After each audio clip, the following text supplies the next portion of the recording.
কোনো ব্যক্তি যদি এলাকায় আহলে হাদিস মসজিদ থাকা সত্ত্বেও হানাফি মসজিদে সালাত পড়ে তাহলে কি সেটা মাকরুহ হবে?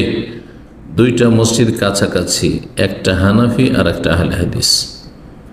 আহলুল হাদিসের অর্থ হচ্ছে যারা কোরআন এবং সুন্নাহর অনুসরণ করে, যারা কোরআন সুন্নাহ নির্ভেজাল অনুসারী সাহাবাই কেরাম, তাবেন, তাবা তাবেন, তাদের সকলে অনুসরণ করে।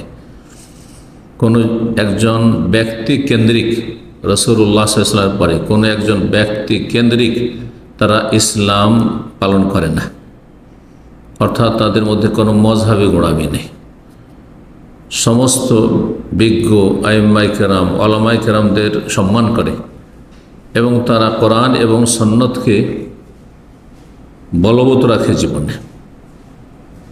তারা শিরক বিদআতে মুক্ত। আহলে হাদিসের সবচেয়ে গুরুত্বপূর্ণ বৈশিষ্ট্য হচ্ছে যে তারা শিরক বিদআত থেকে, প্রচলিত ধর্মের কুসংস্কার থেকে মুক্ত।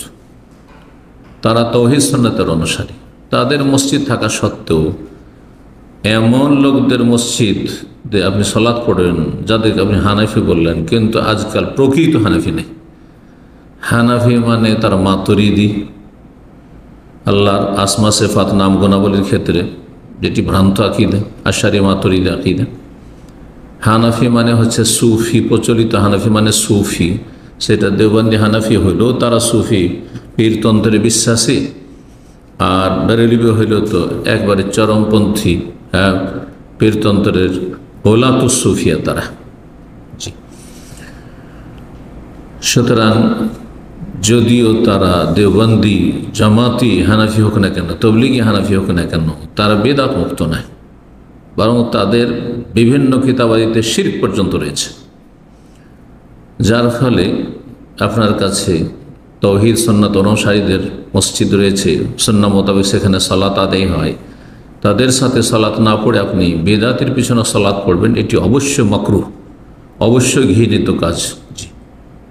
যেমন ফাসেকের পিছনে নামাজ পড়া, ভালো মানুষ, নেক মানুষ থাকা সত্ত্বেও আপনি ফাসেকের পিছনে নামাজ পড়বেন, কাবিরা গুনাহ যার জীবনে রয়েছে তার পিছনে নামাজ পড়ে, মাকরুহ, ঘৃণিত কাজ এটি। ঠিক ওই রকমই যারা বেদাতে লিপ্ত, তার মধ্যে বেদাতে মুফাসসিকা, ফাসেকি বেদাত, পাপের বেদাত, কুফরির বেদাত না থাকলেও পাপের বেদাত রয়েছে, সুতরাং তাদের পিছনে সালাত পড়া হচ্ছে ঘৃণিত, মাকরুহ। জি, এজন্য একজন মুসলিমের উচিত হবে না যে ভালো থাকতে কালোর পিছনে সালাত পড়বে। আল্লাহ সঠিক বুঝদান করুন।